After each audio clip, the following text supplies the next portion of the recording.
நபிகள் நாயகம் ஸல்லல்லாஹு அலைஹி வஸல்லம் சொல்கிறார்கள், என்னை 2 மனிதர்கள் வானுலகத்திற்கு அழைத்து சென்றார்கள்.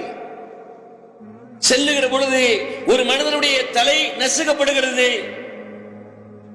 அவரை ஓங்கி பாறாங்கற்களால் அடிக்கின்றார்கள். அந்த கல் உருண்டு ஓடுகிறது. மீண்டும் அந்த கல்லை கொண்டு வந்து அடிப்பதற்கு தயாராகுகிறார்கள். சிதைந்து போன அந்த தலை மீண்டும் ஒட்டுகிறது. உடனே நபிகளார் கேட்கிறாங்க, இவர் யார்? அப்பொழுது சொல்லுகிறார்கள் அந்த மாணவர்கள், இவர் யார் தெரியுமா? குர்ஆனை கற்று தொழ வேண்டும் என்று தெரிந்து ஃபஜரை தொழாமல் உறங்கியவர். பல தாய்மார்கள் எந்த பிள்ளையை 10 மாதம் நாம் சுமந்து அதை பெற்றெடுத்து வளர்த்து தனக்கு ஒரு துணையாக இருக்கும் என்று நினைக்கிறீர்களோ, அந்த பிள்ளைகளை நரகத்திற்கு நீங்களே அனுப்புகிறீர்கள். யார் அனுப்பல?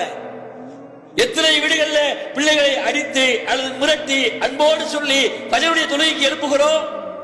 நாமளே தொழுகிறதில்லையே, எங்க நம்ம எழுப்புறது? உண்மையில் பிள்ளையுடைய காலில் ஒரு முள்ளு குத்துறா கவலைப்படுற ஒரு தாய் தந்தை யோசித்து பார்த்துக்கணுமா இல்லையா? என் புள்ள தூங்கிட்டு இருக்கிறான், ஃபஜருடைய தொழுகையை தொழுகல, அவன் தொழாமல் இப்படி உறங்கி கொண்டிருக்கிற பொழுது நாம் நினைக்கிறோம், என் பிள்ளை அசதியில் இருக்கிறான், நைட்டு வேலை பார்த்திருக்கிறான், நைட் எல்லாம் கண்ணு முடிச்சு படிச்சிருக்கிறான். அதை விட ஒரு பெருங்கவலையில வந்திருக்கணும். என் புள்ள அவன் தலை நசுக்கப்பட்டு நரகத்துக்கு போறதுக்கான 10 மாதம் சுமந்து பெற்றெடுத்து